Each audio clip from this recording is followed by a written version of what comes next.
Once you have entered a client or prospect through the Add Client Tax Profile, you can now go in and work with that client. When you go in, the first thing that you will see is the profile page for the client. Actually, you'll make a little pit stop here to confirm this is the profile you want to work with. You can also change the profile name, the profile description. For instance, if this is somebody you haven't looked at in a year or so, you may want to update it. Maybe put in a date of when you've last looked at this, just to help you keep track of things. So, first tab that you're at, there are 7 tabs across here. The first one is the profile. What's important to have here is the client date of birth, also whether they're disabled, blind, or deaf. Blind goes towards the federal deduction as well as several state deductions, as does disabled and deaf, even though that doesn't make any changes on the federal, it does on some of the states. You'll want to have also the spouse birth date in here. I know it's kind of repetitive, but you do want to put the spouse's last name in here, even if it's the same as the client's first name, just because that will make it print a little bit better on the report. You can enter an address if you'd like, city. Here you cannot change the state.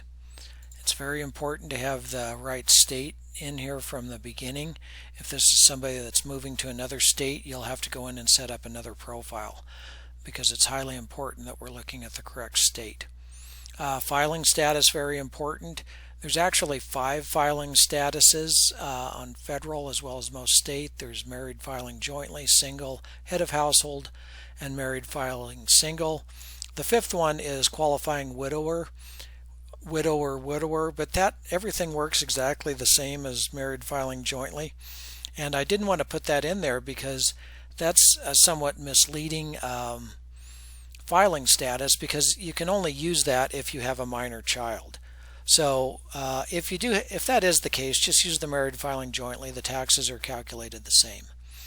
As we know now in federal, we don't have dependents, but here you would enter those dependents anyway, because they're still used by a lot of the states. Some states also offer the ability to take either an exemption or a deduction if you have dependents that are age over 65 living with you, such as parents or grandparents. So put that in there so that everything will calculate correctly. I'm currently not calculating the child tax credit, but if the client does have access, you can put that in here, and any other credits can also be entered here.